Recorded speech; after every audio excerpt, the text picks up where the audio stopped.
Hey guys, welcome back. I hope you are having an amazing day. Let's get right into the stories. The first one is a pro-revenge story. Man, this one might seem kinda petty, but it's definitely not as wild as some of the stuff I've heard, and I tend to ramble on. Alright, let's set the scene first. A few years back, around 2020, I was working at one of those big hardware chains you see all over the place. It's a household name, and they offered decent pay for our area with some chances to move up. I never really found my groove there after the first year or so, but I'm a quick learner, so they made me a kind of jack-of-all-trades employee. I could handle hardware, plumbing, mix paints, cut keys, set up contracts for installations, and I knew all the pros and cons of the appliance models we sold. I was cool with that because I was building a rep as someone who could do it all. 2 years in, they rolled out this new program that I was uniquely qualified to assist with. They created a new position just for me. It was marketed as an all-in-one renovation remodeling service for interiors. I was supposed to help the designer with product selection, product info, contracts, and local marketing for this service. Everyone involved was stoked about it. Quick note, I was still only making like $12 an hour in 2020 for this gig. The problem was, since this was brand new, nobody knew how it was supposed to work. The designer, let's call her Amanda, basically had to figure it out herself while I tried to get her up to speed with all the store and product knowledge I'd picked up from my unique experience with the company. A few issues with the program. It was way overpriced. Products had to come from our stores, which was limiting. No one really knew about it. It was a rocky start for sure. Coworkers would call me over if a customer mentioned a big project, but that's about all we had going on. No completed jobs to show, no real guidance from corporate on how to get this thing rolling. We made our own stuff. I put together a video ad for the service and got the okay from management to use a company card to buy a TV and media player to run the video on a loop. We built little displays in the store to showcase our design skills. I'd been picking up a lot from Amanda, so it ended up being a team effort. The micromanager shows up. Enter Jake, the assistant manager. He'd actually been involved with the project from the get-go and was pretty supportive and positive at first, but I think he got fed up with the issues we couldn't control. Sloppy contractors not fixing their own messes, the slow design process as customers figured out what they wanted, people bailing after wasting our time when they saw the price. On average, we were charging like $3 more just for labor on a small bathroom remodel. Consulting and design fees were built into the final cost too. The products were discounted to basically being tax-free, but like I said, options were limited to what the company sold. It was just too pricey to land many sales in the poorer part of town, where everybody knows a contractor or someone with connections. It wasn't a great market for this program, but we did manage to start hitting and exceeding our numbers. #7 in the region for this brand new thing wasn't bad at all, and just when we finally started getting some business and a rhythm going after about 8 months, Jake decided it wasn't moving fast enough for him. Obviously, Amanda was to blame since he had no authority over the contractors or pricing. He thought she didn't know what she was doing and he was going to make some changes. Honestly, he didn't do much besides hover around, bring bad vibes, and make terrible suggestions.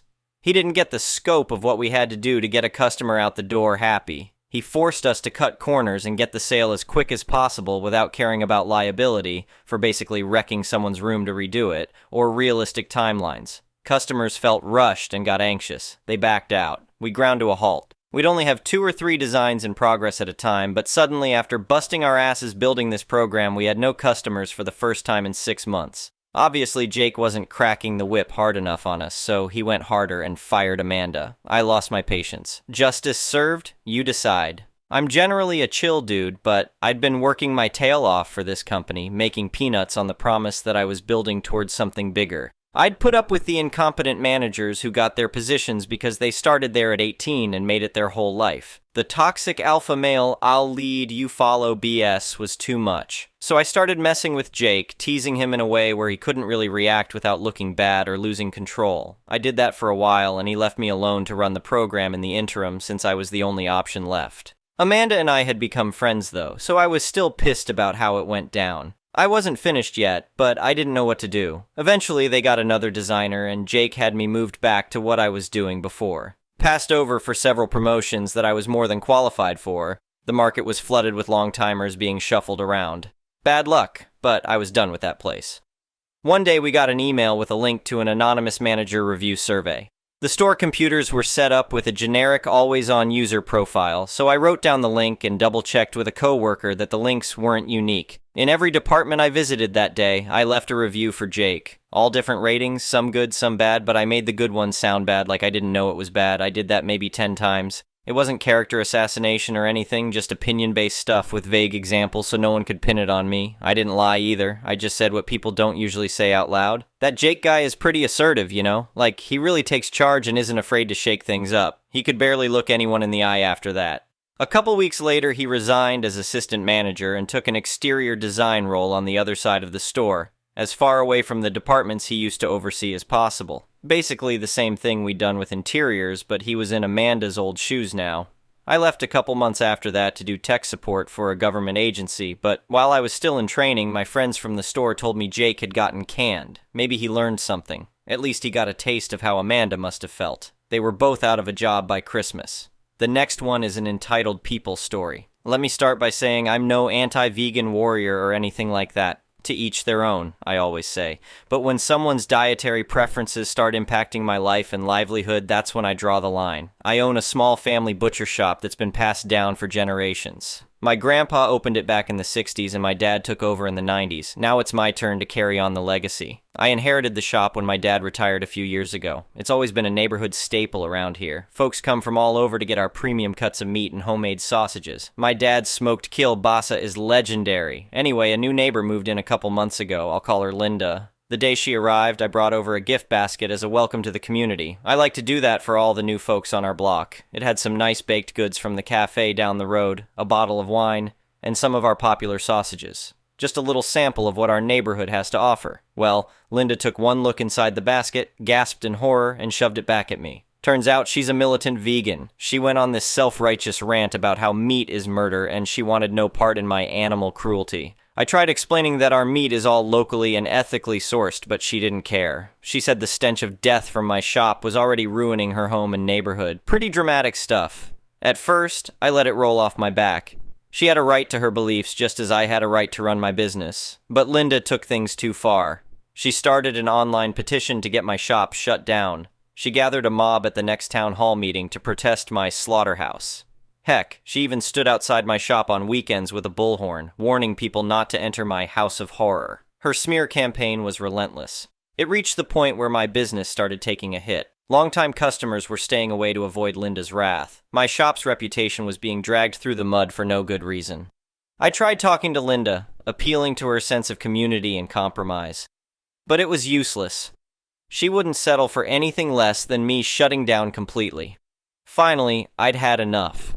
I talked to my lawyer buddy Jim and he helped me take legal action. We filed a lawsuit against Linda for defamation, interference with business practices, and intentional infliction of emotional distress. I'll admit, it felt good to finally fight back against her nonsense. In court, Linda tried playing the victim as always. She acted like I was oppressing her with my evil meat shop, but the judge saw right through her act. When our attorney presented evidence of the damage her crusade had caused, the judge shook his head in disbelief. Linda's only defense was spewing her rhetoric about animals' rights. But the judge shot her down hard. He told her that every business has a right to operate as long as they follow the laws and don't infringe upon the rights of others. Her conduct clearly crossed that line.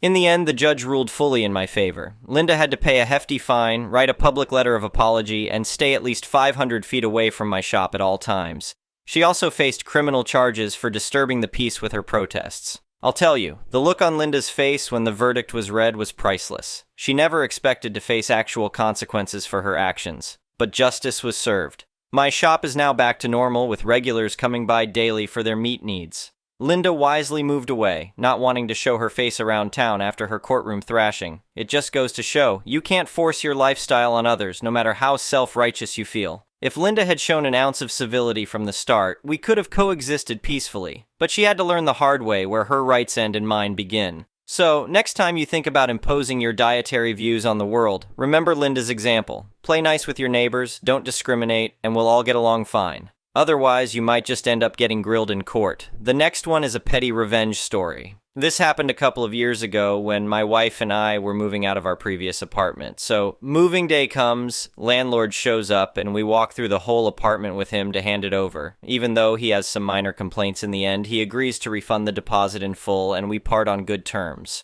A couple of days pass and we get a long, angry voicemail claiming he was renovating and noticed that the room that was my former office smells extremely bad, claiming our cats would have urinated in there repeatedly and we would need to come back and renovate the room ourselves, or otherwise he'd get a health inspector, contractors, etc., all on our dime to fix it, and he means tearing down the wallpapers, replacing the wood flooring, painting the walls, etc., etc. My wife and I are dumbfounded. We do have cats, so we do not dismiss it outright. But we realize that this is basically impossible, as I use the room every day, and we had the apartment professionally cleaned before handing it back, and there's just no way that what he's describing was there when we left. Maybe it was a raccoon that got in during the days the apartment was empty or whatever, but it wasn't our fault either way. So we call him to let him know we won't cover it, and he gets really nasty, making all kinds of claims about the state of the apartment, about how we would twist everything, and how he would make sure we would pay for this.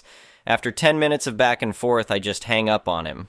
Expeding a massive bill to arrive at any point after this left us anxious and really started to mess with our heads during this time.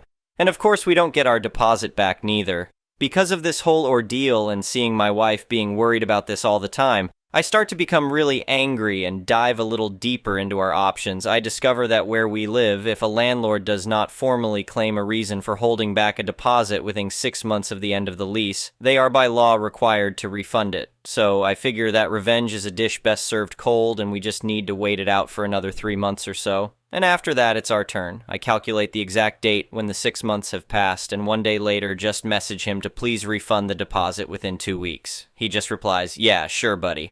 So we wait. No money comes. Then we sent a formal letter setting a second deadline. Again, nothing happens. I was actually hoping for that at this point. So we hire an attorney and let her collect the money on our behalf. The landlord starts claiming all kinds of ridiculous damages, etc., which would let him keep the deposit, which the attorney simply dismisses as the time for claims has passed. Then for some reason he pays only 80% or so of the amount due, so the attorney has to get at it again to get the full amount. Apparently, he is not realizing that all this is incurring hourly costs for the attorney, which he also has to pay, as he is legally liable to refund. So in the end, he pays the full deposit, interest, and a massive bill for our lawyer, far higher than the deposit. Needless to say, we are very happy with the outcome. Once everything is settled, my wife and I just sat in our new home's garden, had a glass of wine, and burned the old rental agreement while planning how to spend the deposit. The next one is a malicious compliance story. I live in a very tenant-friendly area. We have rent control, and landlords are not allowed to do things like demand security deposits, enter the property without proper written notice, or include no pet clauses in leases, which renew automatically every month after a fixed term ends. For the last 11 years, my husband and I have had a great relationship with our landlord, Joe, fake name. We've been very lenient in regards to repairs, and Joe was very forgiving when my husband and I both lost our jobs at the same time in 2016 and fell a few months behind on rent. We are now ahead on rent, but Joe is still very behind in maintenance and repairs. We have a whole laundry list of issues my landlord is aware of, but hasn't done anything about for years. But we didn't care because he left us alone and has been overall very kind to us. A few years ago, our landlord allowed us to start storing stuff in an old, run-down shed in behind our rented portion of the yard. We never stored anything valuable out there because it's falling apart, and squirrels have been using it to cache walnuts from the numerous walnut trees in our yard. We had an old BBQ, lawnmower, ladders, and outside toys for my kids in there. Until recently. A few months ago, Joe shows up asking about the shed, wanting to know what we had stored out there. I told him, just some old junk we'll probably throw out soon. He told us that the family next door has a mouse problem, we don't, and he wants us to clear out the shed to prevent issues and because I want it to look nice around here. I said, okay, I'll talk to my husband and we'll get it cleared out whenever we get a chance. I have an infant at home, so I can't go out back and clean it out myself unless someone else is here to watch the baby. My husband had scheduled surgery, so he wasn't able to do any heavy lifting until after he recovered. Admittedly, cleaning out the old shed was not a high priority. Then, Joe sent me a passive-aggressive text. I just wanted to remind you that tomorrow is garbage day. We know, garbage pickup has always been on Monday, and we need to work together to keep the rental property nice for everyone to enjoy. I replied asking him if he had plans to fix the shed, to remove his scrap pickup truck, or to remove his open compost piles and heaps of mixed concrete and scrap metal he has out by the shed he wants us to clean. I also explained that my husband just had surgery and that we weren't planning on cleaning the shed that day. Read it. He did not like that. He showed up unannounced, walked inside, and proceeded to yell at us in front of our kids. He complained about his personal finances and the economy, inflation, property taxes, swore at us about our ducking crap, told us we can't use the shed anymore, and threatened to evict us because clearly you don't like living here, and I can get way more for this house than what you're paying now. We told him to leave and that we will not communicate with him anymore unless in writing. He said, "Fine, we'll do it all by the book from now on," and stormed out. The next day, he put an eviction notice in our mailbox complaining that we have excessive garbage and waste in outbuildings, that we refuse to discuss this issue and corrective action with the landlord, and even adding that he felt it was unreasonable, given the fact that he didn't evict us for late rent back in 2016. The notice gives us 7 days to correct the issues, or else my landlord can file for an eviction hearing. The next day, while I cleaned out everything belonging to us, sans the walnuts and squirrel poop, from the shed, my husband got busy contacting local bylaw and the Rental Housing Enforcement Agency, traffic cops for landlords. He was given information on how to file against the landlord for refusing to do repairs, illegal entry, loss of an amenity, the shed, and harassment. After a surprise inspection that happened last week, we were given a report that said Joe was given 90 days to fix the roof, plumbing, and weeping tile. He must demolish the shed and either erect a new shed or give us a rent reduction because the shed was an assumed amenity. According to my neighbors with the mice issue, the provincial government is also involved now because apparently he filled in a pond without a permit, and now the fire department doesn't have a nearby water source in case of a fire. No hydrants out here. The city, by law enforcement, threatened to fine him for every day that he leaves his large pile of broken concrete and rebar out back. The cherry on top happened yesterday. He sent me a text to tell me that him and the plumber were going to be there within the hour. Normally, I'd be okay with short notice, despite the law saying he must provide 24-hour written notice. Not this time. I told him we need 24-hour notice. He showed up, knocked on the door, and when I reminded him that I won't speak to him in person anymore, he called the police saying that I was being hostile towards him and he doesn't feel safe coming here. He sat outside for 4 hours waiting for the police, who later called me instead of showing up. The officer who called said that Joe was told to stop harassing us and that he needs to provide 24 hours notice to enter the home. He wanted to make sure Joe left and gave proper notice and asked me if I wanted an officer there tomorrow to keep the peace. If Joe doesn't do the repairs he's supposed to, we plan to take him to court and file for a rent reduction and for a lien to be put on the property so he can't just sell it. We're just doing it by the book from now on and just want it to look nice. The next one is an entitled people story. For context, I work in a warehouse for one of the major U.S. package delivery companies. Think Amazon, UPS, FedEx, USPS.